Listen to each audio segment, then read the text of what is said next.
Amen అని చెప్పిన మీ అందరికీ కూడా నిండు హృదయంతో ప్రత్యేక వందనాలు తెలియజేస్తున్నా. దేవుడు మీ అందరినీ నిండారుగా ఆశీర్వదించునుగాక. పరిశుద్ధ దేవుని వాక్యంలో నుండి మనము 109వ కీర్తనల గ్రంథం 109వ అధ్యాయము అండి 31 వచనాలు చదువుకుందామా? 31 వచనాలు చదువుకుందామా? అందరూ కలిసి చదువుకుందాం.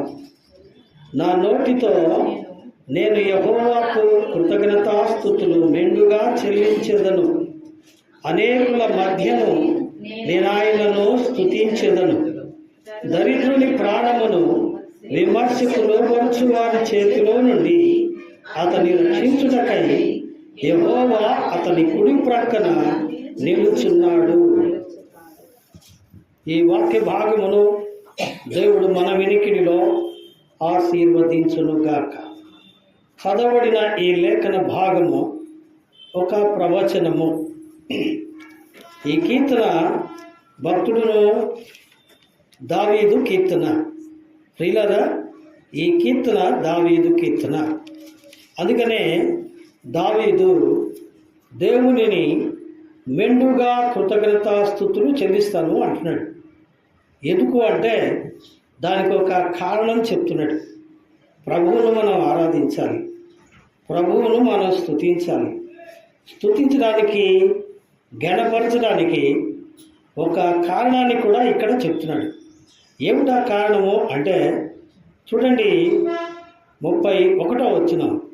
దరిద్రుని ప్రాణమును విమర్శకు లోబరుచు వారి చేతిలో నుండి అతని రక్షించుటకై యెహోవా అతని కుడి ప్రక్కన నిలుచుచున్నాడు.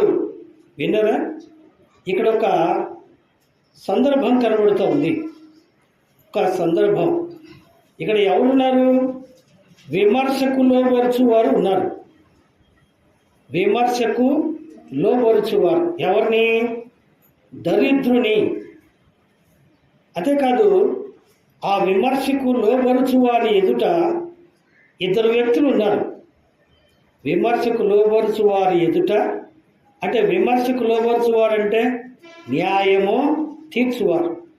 అంటే జస్ట్ లైక్ ఇది ఒక కోర్టులో ఇద్దరు వ్యక్తులు నిలబడి ఉన్నారు. వాళ్ళిద్దరు ఎవరు? మొదటివాడు దరిద్రుడు. ఈ దరిద్రుని విమర్శకు లోబరచడానికి వారు సిద్ధపడుతున్నారు. అది ఇక్కడ అర్థం. దరిద్రుని ప్రాణమును విమర్శకు లోబరుచు వారి చేతిలో నుండి అతన్ని రక్షించుటకై ఇంకొక వ్యక్తి ఉన్నాడు. ఆయన ఎవరైనా? యెహోవా. ఈ యెహోవా అతని కుడి పక్కన నుంచున్నాడు. ఎవరి కుడి పక్కన? దరిద్రుని కుడి ప్రక్కన.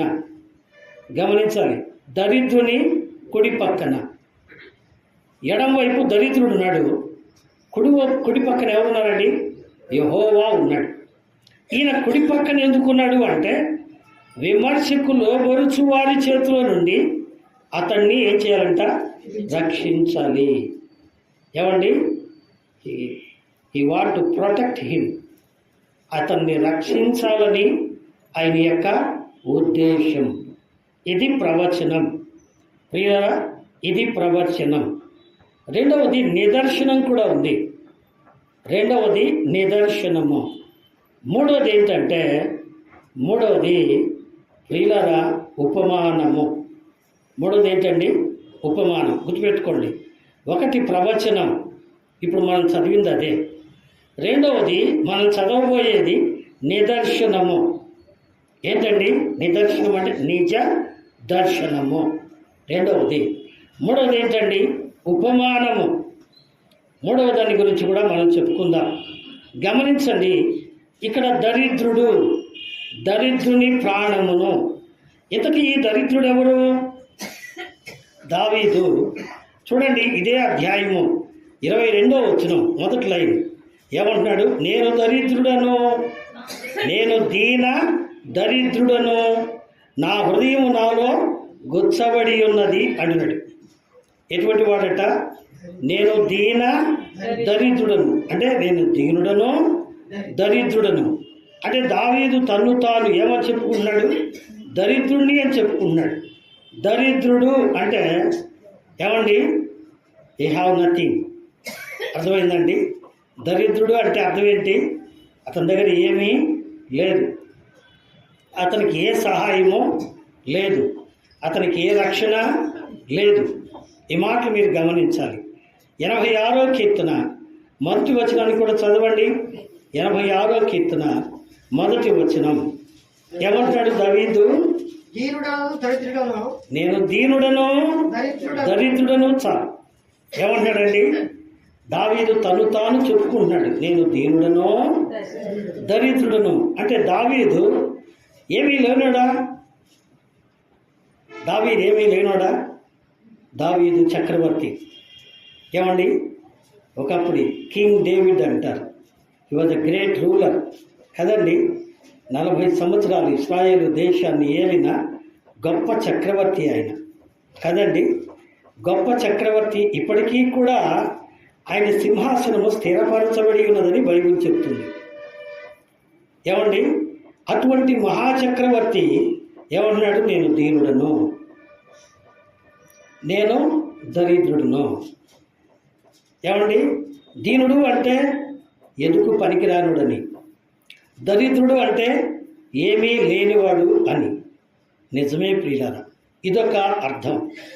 ఇప్పుడు నిదర్శనంలోనికి వెళ్దాం రండి. మత్తయి రాసిన సువార్త 27వ అధ్యాయము. మత్తయి రాసిన సువార్త అని 27వ అధ్యాయము 20వ వచనం నుండి చదువుదాం. చదవండి. మత్తయి రాసిన సువార్త. ప్రధాన యాజకులను పెద్దలను బరబ్బాను విడిపించమని అడుగుటకు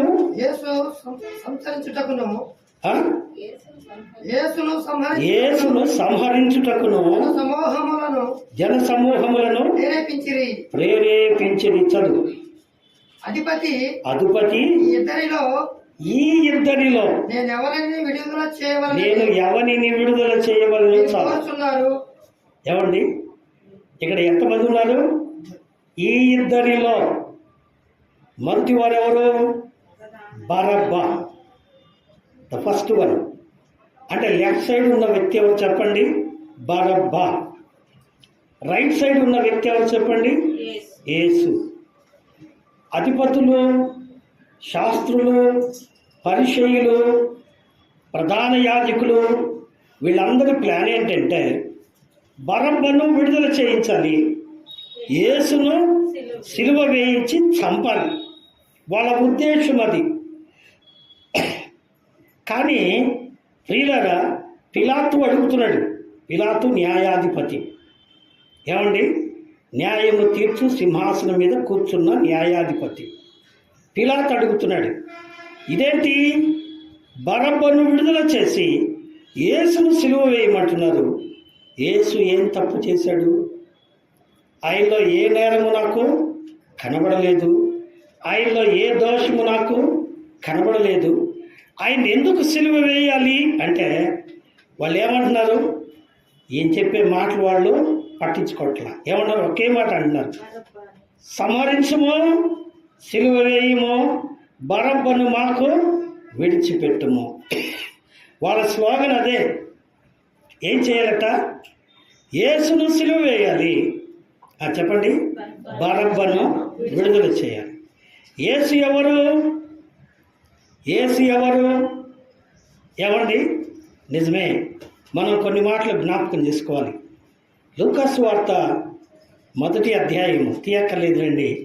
దేవుని దూత మరియమ్మ దగ్గరకు ప్రత్యక్షమై ఏం చెప్తున్నారండి? నీవు గర్భవతి కుమారుని కంటావు, ఆయనకి యేసుని పేరు పెడతావు అంటే ఆమె ఏమంది? నేను పురుషుని ఎరగని దాననే, నాకు ఇది ఎలాగ సంభవించును అంటే ఆయన ఏమన్నారండి? పరిశుద్ధాత్మ నిన్ను కమ్ముకొనును.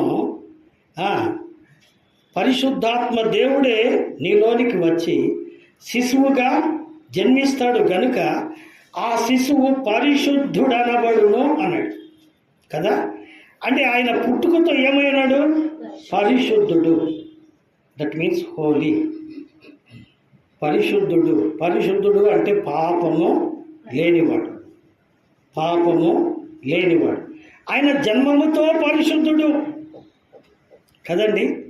ఇంకో మాట, యోహాను సువార్త 8వ అధ్యాయంలో యేసయ్య అన్నాడు, నాలో పాపమున్నదని మీలో ఎవడు స్థాపించును అన్నాడు. యేసును పిలాతు దగ్గరికి తీసుకెళ్ళారు. పిలాతు దగ్గరికి తీసుకెళ్ళి ఏం చెప్తున్నారు? ఇతడు నేరస్తుడు, దేవదూషణ చేశాడు, ఇతన్ని చంపు అంటే ఇతడు ఎవరండి అంటే గలిలయుడు అన్నారు. అందుకను పిలాతు ఏం చేశాడండి? హేరోదు రాజు దగ్గరికి తీసుకెళ్ళాడు. హేరోదు రాజు పరిశీలన చేసి ఏమన్నాడు? ఈయనలో ఏ దోషము నాకు కనపడలేదన్నాడు. తిరిగి పిలాతు దగ్గరికి తీసుకొచ్చారు. పిలాతు కూడా పరీక్షించాడు. పరీక్షించి ఏం చెప్పాడండి? ఈయనలో ఏ దోషము నాకు కనబడలేదు. హెబ్రీ పత్రిక ఏమండి 7వ అధ్యాయము 26వ వాక్యం, పరిశుద్ధుడైన పౌలు ఏం చెప్పాడండి? హెబ్రీలకు రాస్తూ, పవిత్రుడు, నిర్దోషి, నిష్కల్మషుడు, పాపులలో చేరక ప్రత్యేకంగా ఉన్నాడు. విన్నారా? అంతేకాదండి, మీరు ఇంకా చదవండి. మన కనుక చదివితే పేతురు రాసిన మొదటి పత్రిక 2వ అధ్యాయము ఏమండి 2వ అధ్యాయము 23, 24 వచనాలు చదివితే, ఆయన నోట ఏ కపటమును లేదు, ఆయన ఏ దోషమును చేయలేదు అని ఉంది. అయితే ఎందుకు సిలువేయాలి ఆయన్ని? సరే, యేసుని గురించి కొన్ని వివరాలు మనం చూసాం. మరి బరబ్బా ఎవరు చెప్పండి? బరబ్బా ఎవరు? ఇప్పుడు కొన్ని మాటలు, 2 మాటలు చదువుదాం. మొదటి మాట, లూకా శుభవార్త 23వ అధ్యాయం. లూకా శుభవార్త 23వ అధ్యాయం 19వ వచనం చదవండి. 19వ వచనం. వీడు పట్టణంలో జరిగిన ఒక అల్లరి నిమిత్తమును 18వ వచనం చదవండి. 18 నుండి. వారందరూ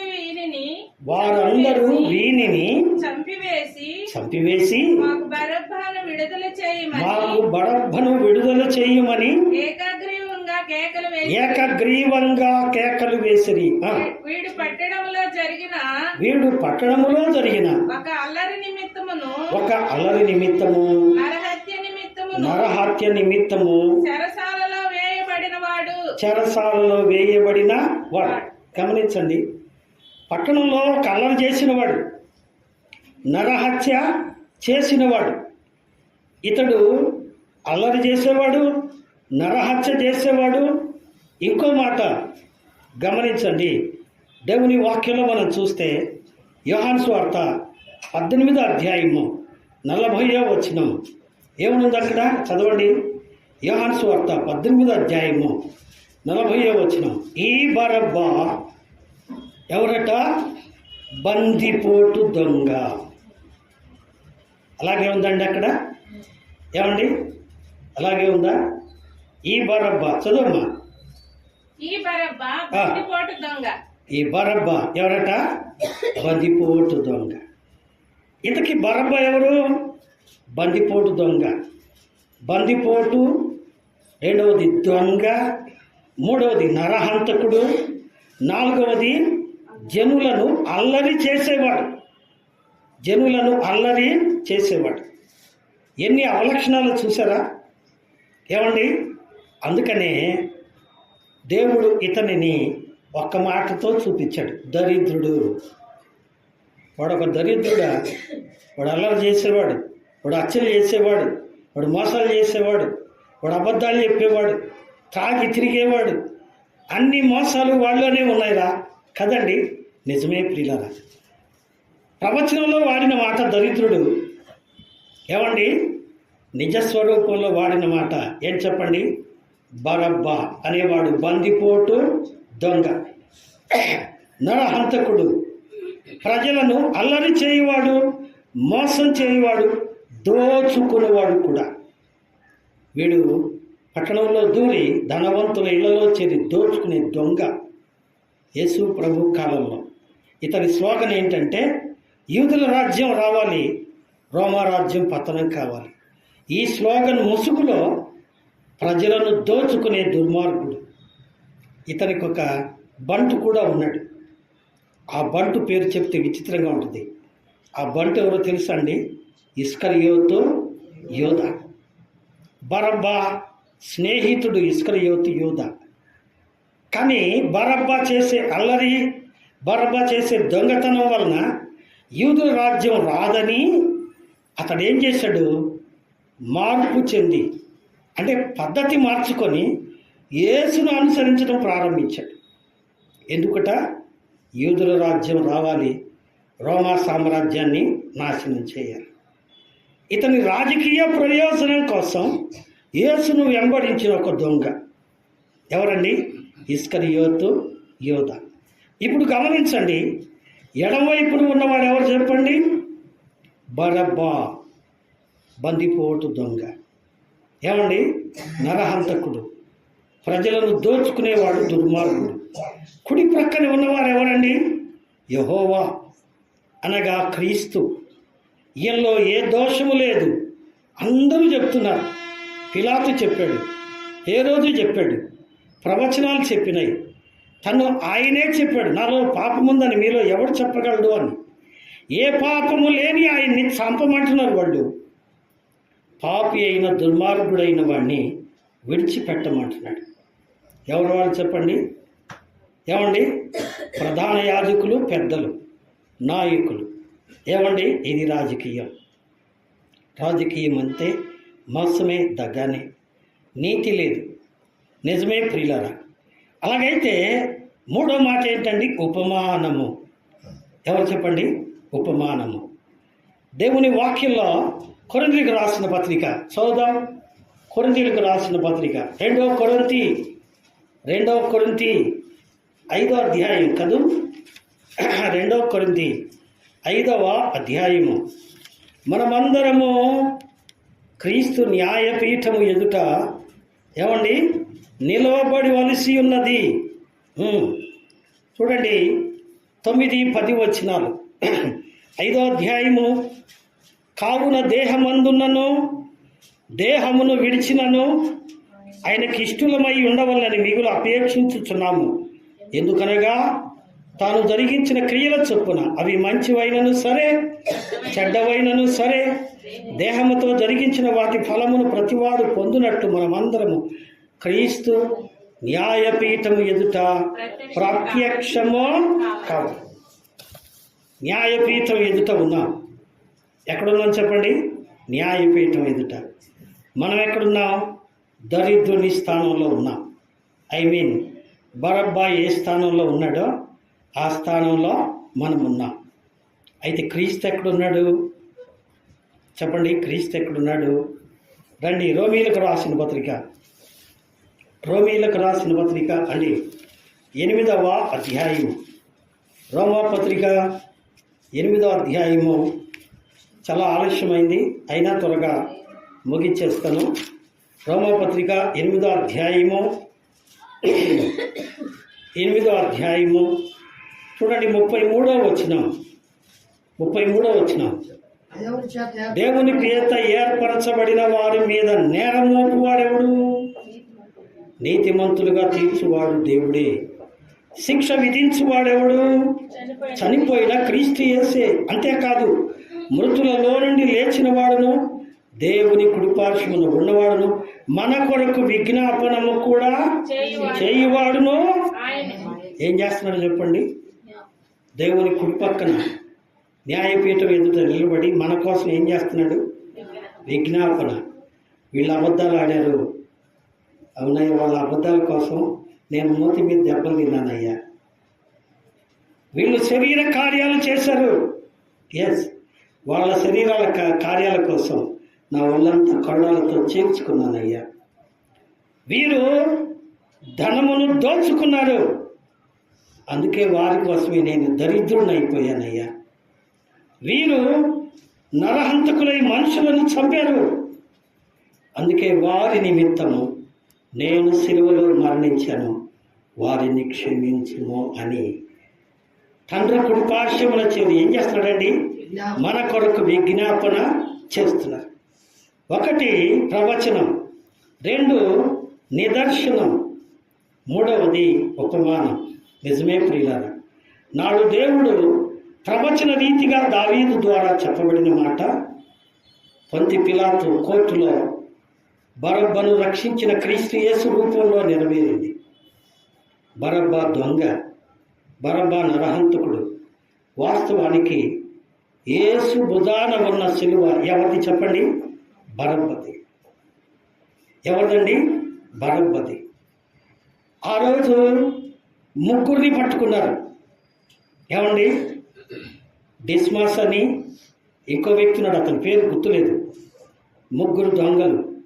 మూడవవాడు బరబ్బా, ముఖ్యమైన వాడు బరబ్బా. అయితే బరబ్బా క్రీస్తు న్యాయపీఠం దగ్గరికి తీసుకురాబడ్డాడు. ఏమండి? వీళ్ళిద్దరు చెరసాల్లోనే ఉన్నారు. వాళ్ళిద్దరినీ చెరసాల్లో ఉంచి ఏమండి ఈ బరబ్బా కొరకు యేసు సిలువ వేయబడుతున్నాడు. ఏమండి? సిలువ వేయబడుతున్నాడు. అందుకే యేసుక్రీస్తు ప్రభువారు ఆయన గిన్నె పట్టుకొని రొట్టెను ఎత్తుకొని చెబుతున్న మాట, ఇది మీ కొరకైన నా శరీరం.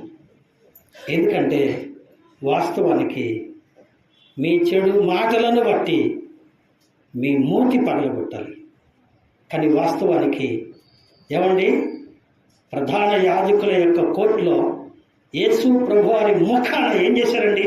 ఉమ్మి వేశారు. ఎందుకని? మనం మాట్లాడిన చెడు మాటలను బట్టి, మనం మాట్లాడిన చెడు యొక్క అబద్ధాలను బట్టి. నిజమే, ఆయన ముఖమును అరచేతులతో కొట్టారట, ఆయన గడ్డము వెంట్రుకలను పిరికారట. కక్ష. ఎందుకుట? నీతి చెబితే, యథార్థం చెబితే చాలామంది కోపం. ఏమండి? ఉన్న మాట అంటే ఊరికి ఖర్చు రాదంట. వాక్యం యథార్థంగా చెబితే ఆ పాస్టర్ అంతా మూర్ఖుడు లేడు, వాడి కాడికి బాగుంది, నేను ఏదో చర్చికి వెళ్తానంటారు కదండి. అవును, యథార్థము చాలా ఏమండి విరోధంగానే ఉంటుంది. నిజమే ప్రియులారా, యేసు ప్రభు వారికి విరోధిగా కనబడ్డాడు. ఎందుకంటే వారు పాపంలో జీవిస్తూ మతాన్ని అడ్డుపెట్టుకొని ప్రజలను మోసం చేస్తూ ఉన్నారు. వారి మోసాలను బయట పెడుతున్నాడని యేసును సిలువ వేయడానికి వారు ప్రయత్నించారు. అయితే యేసు ఎందుకు సిలువ వేయబడ్డాడు అంటే, ఎందుకండి ఈ దరిద్రుని కోసం, ఈ దరిద్రుని రక్షించాలని. ఏమండి? ఈ దరిద్రుని రక్షించాలని. నిజమే, పాపాత్ములమైన మనల్ని ప్రేమించి, ఏమండి పాపాత్ములైన మనల్ని ప్రేమించి. అందుకని యోహాను సువార్త 3:16 దేవుడిచ్చిన ప్రవచనం, దేవుడు లోకమును ఎంతో ప్రేమించెను కాగా ఆయన తన ద్వితీయ కుమారునిగా పుట్టిన వారి యందు విశ్వాసముంచు ప్రతివాడు నశింపక నిత్యజీవం పొందినట్లు ఆయనను మనకు అనుగ్రహించెను. ఎందుకు ఇచ్చాడండి? పాపం నుండి విడిపించబడి నిత్య జీవాన్ని పొందటానికి, పాపులను రక్షించడానికి క్రీస్తు యేసుగా ఈ లోకానికి ఆయన వచ్చారు. ఏమండి? ఈ లోకానికి ఆయన వచ్చారు.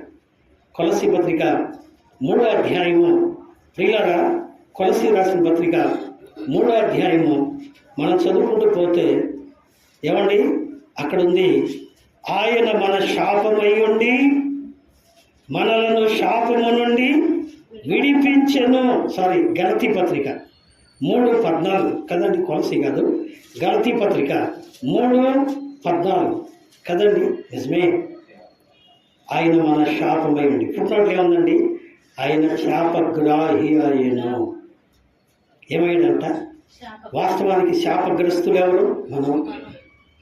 మనము శాపగ్రస్తులమై ఉండగా మన కొరకు ఆయన శాపగ్రాహి అయ్యను. రెండో మాట, 2 కొరింథీ 5:21 మనము ఆయన యందు నీతిమంతుల మగునట్లు ఆయన మన నిమిత్తము ఏం చేయబడండి? పాపముగా చేయబడ్డాడు. ఆయన మన నిమిత్తము ఏం చేయబడ్డాడండి? పాపిముగా చేయబడ్డాడు. పాపిగా నిలబడ్డాడు, దోషిగా నిలబడ్డాడు. గమనించండి, బరబ్బాకు సంఖ్యలో లేవు. బరబ్బా ఫ్రీగా నుంచున్నాడు. కానీ యేసు దేహాన్ని సంఖ్యలతో బిగించారు. యేసు ఒళ్ళంతా కొడాలతో కొట్టారు. యేసు తలను ముళ్ళతో గుచ్చారు. కానీ బరబ్బాకు ఆ శిక్షలేమీ లేవు. ఎందుకని చెప్పండి? ఆ శిక్షను బరబ్బాకు బదులుగా యేసు పొందాడు. అదే స్థానంలో నిన్ను ఊహించుకో. అదే స్థానంలో నిన్ను నీవు ఊహించుకో. నీ అబద్ధాలను బట్టి, నీ మోసాలను బట్టి, నీ చెడు కార్యాలను బట్టి, నీ శరీర క్రియలను బట్టి నీవు పొందవలసిన శిక్షను ఆయన పొందాడు. ఏమండి? 3వ మాట వాక్యంలో ఉంది. రోమీయులకు రాసిన పత్రిక 8వ అధ్యాయము 4వ వచనం. రోమీయులకు రాసిన పత్రిక 8వ అధ్యాయము 4వ వచనం. శరీరమును అనుసరింపగా ఆత్మను అనుసరించి నేర్చుకొను మన యందు ధర్మశాస్త్ర సంబంధమైన నీతి విధి నెరవేర్చబడవలనని పాప పరిహారము నిమిత్తము దేవుడు తన సొంత కుమారుని పాప శరీరాకారంతో ఈ లోకానికి పంపించి ఆయన శరీరమందు పాపమునకు శిక్ష విధించెను. వినరా? ఆయన శరీరం, వాస్తవానికి ఆయన శరీరం ఏంటి? పోయినసారి మనం చెప్పుకున్నాం. మామూలు శరీరం అది కాదు. ఏమండి? పాప శరీరము కాదు. ఎందుకంటే పాపి అయిన స్త్రీ రక్తం పంచుకుని పుట్టినవాడు పాపి. పాప రక్తమును పంచుకుని పుట్టినవాడు కాదు. ఆయన శరీరము పరిశుద్ధమైనది. ఎందుకంటే ఆయన పుట్టుకతో పరిశుద్ధుడు. పాపము లేని ఆయన తన పరిశుద్ధ శరీరాన్ని పాపి కొరకు నలగొట్టుకున్నాడు, శిక్ష విధించబడ్డాడు.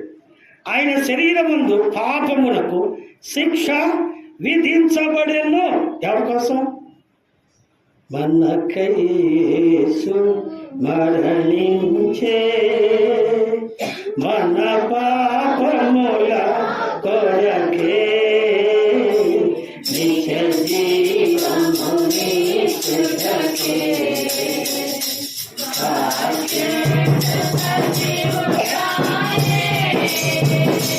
నిత్య జీవమునిచ్చుటకే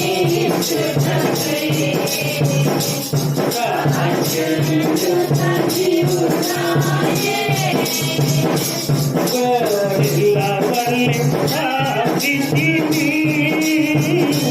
కరుగిరిని మన్నదారు అరుదెంతే కాపరి పాపించే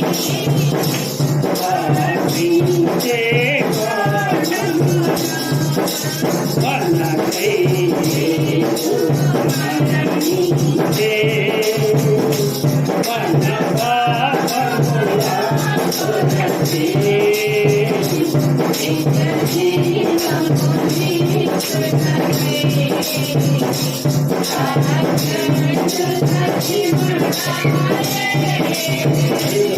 ఇలా మన పాపముల కొరకు మనం ఎప్పుడో శిక్ష విధించబడవలసిన వారు. మన అపరాధముల నిమిత్తం మనం ఎప్పుడో శిక్ష విధించబడవలసిన వారు. నిజంగా మన పాపములను ప్రభువు ఏం చేశాడట? మనం ఇదివరకే చదివాం. యెషయా గ్రంథం 38వ అధ్యాయంలో, నీవు నా పాపములను నీ వీపు వెనక పారవేసింది. ఆయన మర్చిపోయాడు, మళ్ళా జ్ఞాపకం చేసుకోవట్లేదు. నిజంగా జ్ఞాపకం చేసుకుంటే మన తప్పులు గనక ఆయన ఎత్తి చూపితే మనం ఎన్నోసార్లు శిక్షించాలి. కానీ మన శిక్షను ఆయన భరించి మనల్ని క్షమించి పరిశుద్ధపరిచి ఆయన శరీరం దగ్గరికి, ఆయన రక్తం దగ్గరికి తీసుకొచ్చారు. అందుకనే ఆయన అంటున్నాడు, ఇది మీ కొరకైనా నా శరీరం. కారణం, మీ తలకు బదులుగా నా తలను ముళ్ళ కిరీటానికి ఇచ్చాను. మీ చేతలకు బదులుగా నా చేతులను చీలలకు ఇచ్చేశా. మీ నడతలకు బదులుగా నా కాళ్లను చీలలకు ఇచ్చేశా. మీ హృదయ తలంపులకు బదులుగా నా ప్రక్కలో బల్లెంతో పొడిపించుకున్నా. నా ప్రాణాన్ని మీ కొరకు దారబోసా. ఇది నా రక్తం, మీ కొరకు నేను చేసిన త్యాగానికి గుర్తు. ఇంత త్యాగం చేసి మిమ్మల్ని రక్షించుకున్నా, మిమ్మల్ని క్షమించా, పరిశుద్ధపరచా. ఏమండి? పరిశుద్ధపరచా. కాబట్టి మీరు నా బిడ్డలుగా పవిత్రులుగా ఉండండి. ఏమంటున్నాడు చెప్పండి? పవిత్రులుగా ఉండండి అంటున్నాడు. నిజమే. అందుకే నా నోటితో నేను యెహోవాకు మెండుగా కృతజ్ఞతాస్తుతులు చెల్లిస్తాను అంటున్నాడు. ఎందుకంటే దరిద్రులమైన మన కోసం ఏమండి పరిశుద్ధుడైన ఆయన కుడి పక్కన నిలబడి, కుడి పక్క అంటే జ్యేష్ఠ స్థానం, లెక్కేసేటప్పుడు ఏం చేస్తారు చెప్పండి? కుడివైపు నుంచి లెక్కేస్తారు. 1 2 3 4 కదండి. తర్వాత శిక్ష విధించేటప్పుడు ఏమండి ఏ వైపు నుంచే మొదలు పెడతారండి? కుడివైపు నుంచే మొదలు పెడతారు. కుడివైపు ఏంటి చెప్పండి? జ్యేష్ఠ స్థానం. ఆ జ్యేష్ఠుడుగా అక్కడ నిలబడి ఆ శిక్ష నీ దాకా రాకుండా ఆయనే భరించేశాడు. నేను క్షమించి సజీవుడిగా ఉంచి నిలబెట్టాడు. మరో క్రొత్త సంవత్సరాన్ని నీకు ఇచ్చాడు. నీ తప్పులను, నీ దోషాలను, నీ అపవిత్రతలను ఆయన జ్ఞాపకం చేసుకోలే. ఆయన మరొక నూతన సంవత్సరం దయాక్రీటం నీకు ఇచ్చి నిన్ను సజీవునిగా ఉంచినందుకు నీవు ఆయనను స్తుతిస్తున్నావా? పరిశుద్ధ జీవితం జీవిస్తున్నావా? ఆయనకు కృతజ్ఞత కలిగి జీవిస్తున్నావా? లేకపోతే ఏదైనా లోపం ఉంటే ఇది మీకు అనుకూల సమయం, ఇదే గొప్ప రక్షణ దినం. ఇప్పుడే ప్రభు సన్నిధిలో మన పొరపాట్లను ఒప్పుకుందాం, క్షమాపణ కోరుకుందాం, సరి చేసుకుందాం. కాబట్టి ప్రతి మనుషుడు తను తాను పరీక్ష చేసుకొని ఆ ప్రభు వలలో పాల్గొంటారు. కాబట్టి ప్రియులారా, దరిద్రుని ప్రాణమును విమర్శకు లోబరుచు వారి చేతిలో నుండి అతన్ని రక్షించడానికి యెహోవా ఎక్కడున్నట్ట? అతని కుడి పక్కన నుంచున్నాడు. అంటే కుడి పక్క అంటే ఆదరణ. ఏమండి? పిల్లవాడిని ఎడమ పక్కన కూర్చోబెట్టుకొని కుడి పక్కన తండ్రి కూర్చుంటాడు. తండ్రి ఈ పిల్లవానికి ఏం చెప్పండి? అండ. మనకు అండెవరు? మన ప్రభువే. కాబట్టి ఆయన మనకు అండగా నిలబడ్డాడు, తండ్రిగా నిలబడ్డాడు, మన కొరకు ప్రాణం ఇచ్చాడు, మనకే కీడు రాకుండా కాపాడుతున్నాడు. అటు ప్రభువును మనం ఆరాధిస్తున్నామా? అటు ప్రభువును మనం స్తుతిస్తున్నామా? అటు ప్రభువుకు మనం కృతజ్ఞత కలిగి జీవిస్తున్నామా? లేకపోతే ఇప్పుడే ప్రభు సన్నిధిలో పరిశీలన చేసుకుందాం, ప్రభువును ఆరాధించుకుందాం. అటు కృప దేవుడు మనందరికీ దయచేయునుగాక. దేవుడు తన మాటలను మన కొరకై ఆశీర్వదించునుగాక.